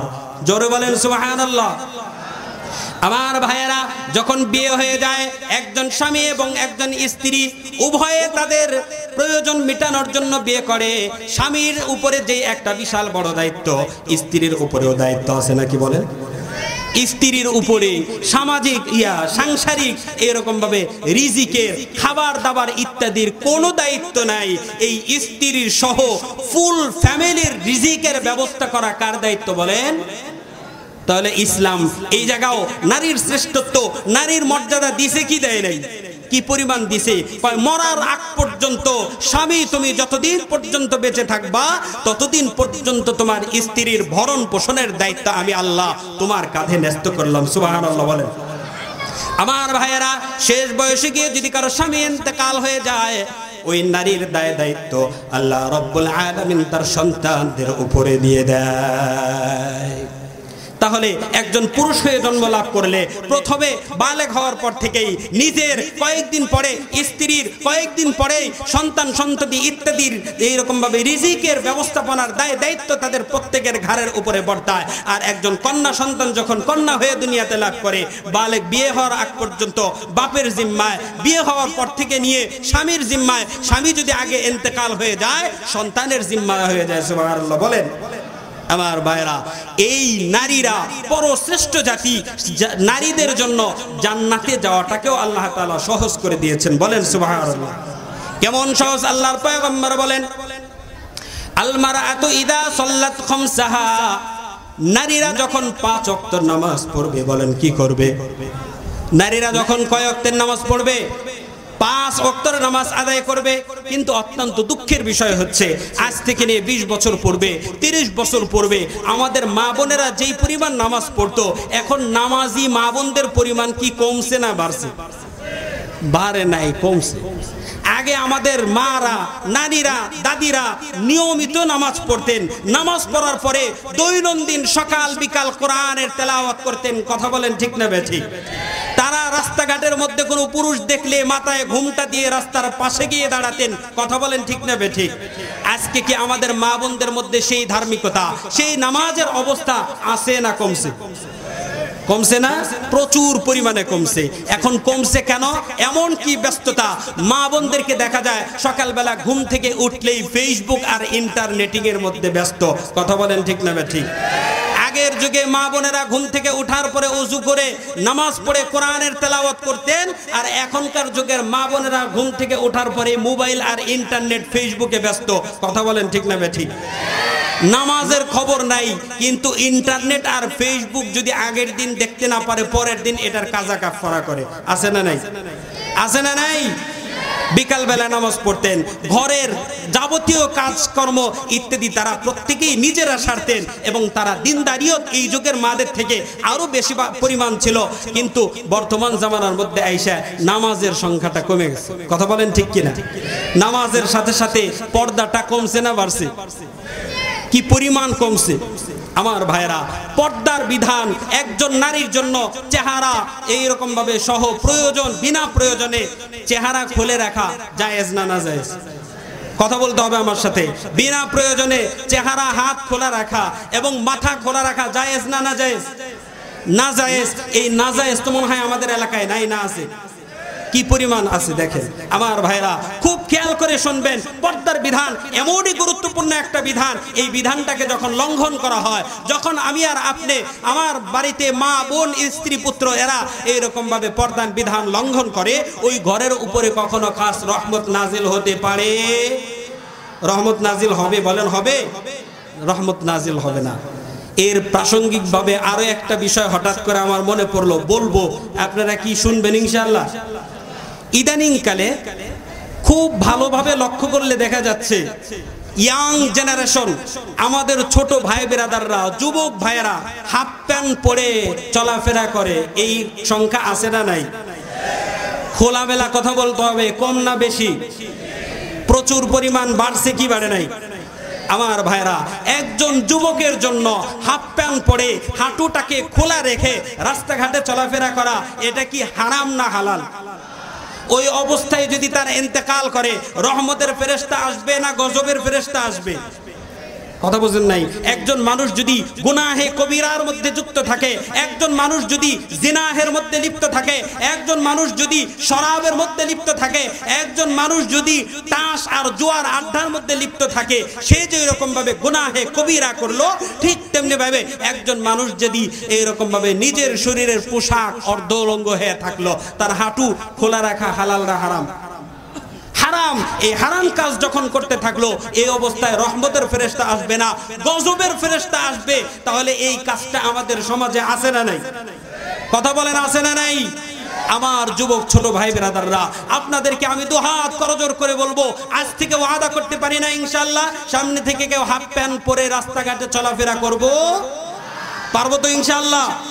মুরব্বী বাবারা, আমাদের ভাইয়েরা, আমাদের ছোট ভাইয়েরা, আমাদের সন্তানেরা যারা হাফ প্যান্ট পরে ঘোরাফেরা করে, আল্লাহ না করুক এই রাস্তার মধ্যে যদি কোনো মালাকুল মাউত চলে আসে, তখন কি আযাবের ফেরেশতা আসবে নাকি রহমতের ফেরেশতা আসবে? তাহলে কে নিজেও গুনাহ করছে, আমরা যারা তাদেরকে দেখছি, এটাও আমাদের গুনাহ হচ্ছে।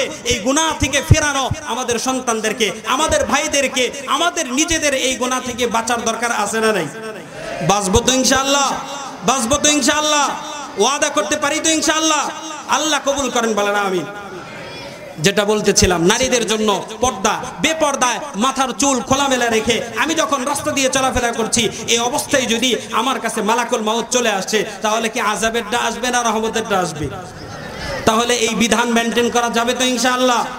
আমরা বাড়িতে গিয়ে মা বোনদেরকে বলে দেব, আল্লাহর ওয়াস্তে এই গুনাহের সাথে যুক্ত থাকা যাবে না। আল্লাহ তাআলা ফ্যামিলির মধ্যেও রহমত দান করবেন, আমাদের দাম্পত্য জীবনের মধ্যেও রহমত আসবে, মারামারি, কোলাহল, দ্বন্দ্ব ইত্যাদি থাকবে না। আল্লাহ তৌফিক দান করেন, বলেন আমিন।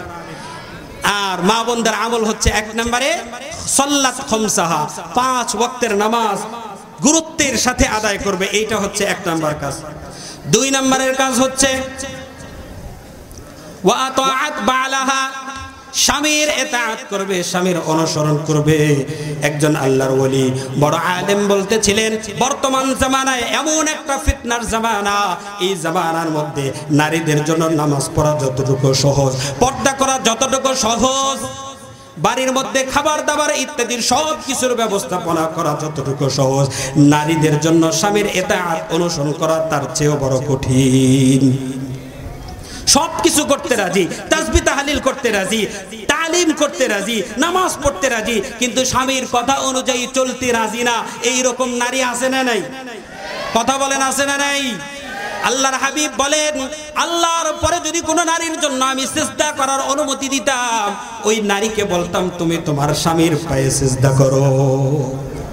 স্বামীর সন্তুষ্টিতে স্ত্রীদের জন্য জান্নাতে যাওয়ার একটা সওয়াব আর কারণ যেখানে লুকায়িত, সেই মা আর বোনেরা, নারীরা স্বামীর ইতাআত আর আনুগত্য করতে চায় না। নারীদের জন্য এটা বড় গুরুত্বপূর্ণ বিধান, এটা বড় গুরুত্বপূর্ণ দায়িত্ব। হযরতে ফাতিমাতুজ জাহরা রাদিয়াল্লাহু তাআলা আনহা সাইয়্যিদাতুন নিসাই আহলিল জান্নাহ, জান্নাতের সকল নারীদের সরদারিনী যিনি, ওই জান্নাতের সরদারিনী ফাতিমাতুজ জাহরা রাদিয়াল্লাহু তাআলা আনহা কেমন স্বামীর ভক্ত ছিল, স্বামীর কথা ছাড়া বাড়ি থেকে একটা মুহূর্তের জন্য বের হতেন না। স্বামী যেটা অপছন্দ করতেন সেটা তিনি কখনো করতেন না। আমার ভাইয়েরা, 2 নম্বরের কাজ ছিল কি করা? ওয়াতাআত বালাহা, স্বামীর ইতাআত করা, স্বামীর অনুসরণ করা, এটা হচ্ছে তাদের জন্য দৈনন্দিনের 2 নম্বরের কাজ। 3 নম্বরের দায়িত্ব হচ্ছে ওয়া আহসানাত ফারজাহা, নারীরা তাদের লজ্জাস্থানের হেফাজত করবে। কিসের হেফাজত করবে বলেন? চরিত্রটাকে ঠিক রাখবে।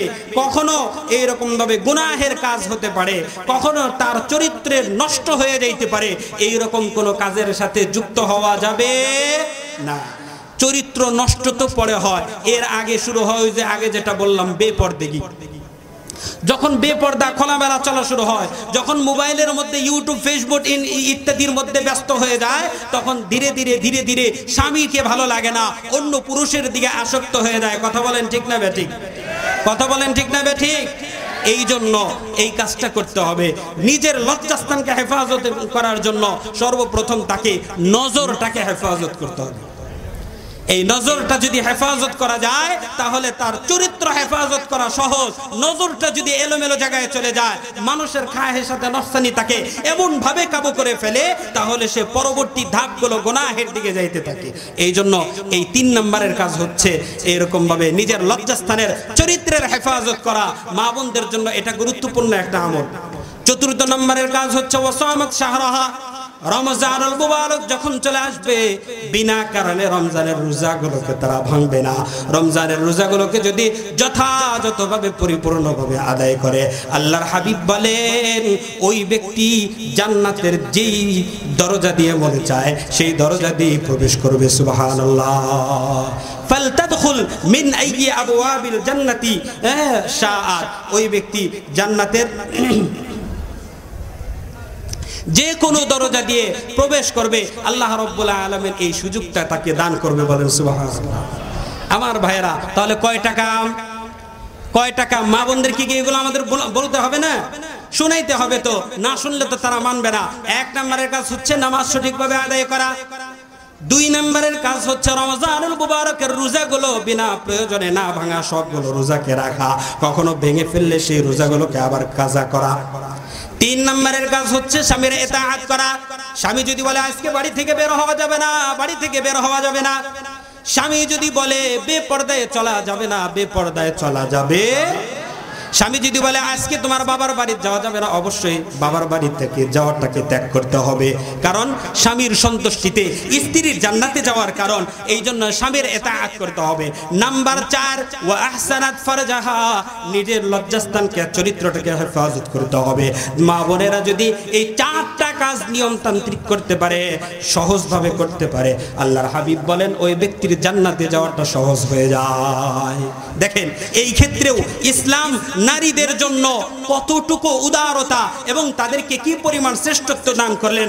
একজন পুরুষের জন্য কত বিধান, তার বাড়ির সকলের ভরণ পোষণের ব্যবস্থা করতে হয়, তাকে সামাজিক বিভিন্ন বিধান রক্ষা করতে হয়, নামাজ পড়তে হয়, রোজা রাখতে হয়, আনুষঙ্গিক যত বিধান আছে সবগুলো পালন করে এরপরে জান্নাতে যাওয়া কত কঠিন হয়ে যায়। আর নারীদের জন্য আল্লাহর হাবিব বলেন এই 4টা কাজ যখন করবে, জান্নাতের যে কোনো দরজা দিয়ে মন চায় সেই দরজা দিয়ে প্রবেশ করবে। জোরে বলেন সুবহানাল্লাহ। আমার ভাইয়েরা, এই নারীদের জন্য অনুসরণীয় মহিয়সী নারী দুনিয়ার মধ্যে আছে না নাই? নারীদের জন্য বেশ কিছু অনুসরণীয় নারী আছে। এই নারীদেরকে যদি তারা নিজেদের জীবনের জন্য এরকম ভাবে গাইডলাইন বানাতে পারে, তাদেরকে যদি ফলো করে চলতে পারে, তাহলে তাদের নিজেদের জীবন চলার পথটা সহজ হয়ে যায়। বলেন সুবহানাল্লাহ। আমার ভাইয়েরা, দুনিয়ার মধ্যে বর্তমান নারীরা বিভিন্ন নায়িকা আর গায়িকাদেরকে তারা ফলোয়ার হয়, তাদেরকে সামনে রেখে নিজেদের চুলের কাটিং করে, আসে না নাই? বিভিন্ন আমাদের মা বোনেরা নায়ক নায়িকাদের চুলের কাটিং কইরা নিজেদের চুল রাখে কি রাখে না? নায়ক নায়িকাদের পোশাককে সামনে রেখে নিজেদের পোশাক বানায়, এরকম নারী আছে না নাই? তাদের মডেল আর আইডল হয় আমার ভাইয়েরা পূর্ণিমা, পরিমণি, শ্রাবণী ইত্যাদি যত নায়িকা আর গায়িকা আছে, এদের ফলোয়ার হইলে, এদেরকে অনুসরণ আর অনুকরণ করলে ঠিকানা কি জান্নাত না জাহান্নাম? ফতোয়া কিন্তু আপনারা দিবেন, ঠিকানা জান্নাত না জাহান্নাম। এই জন্য তারা তো এগুলোর পিছনে দৌড়ায়, তারা তো তাদের পিছনে দৌড়ায়। আমাদের যুবক ভাইয়েরাও দেখবেন শাহরুখ খানের পিছনে দৌড়ায়, আছে না নাই? আছে না নাই?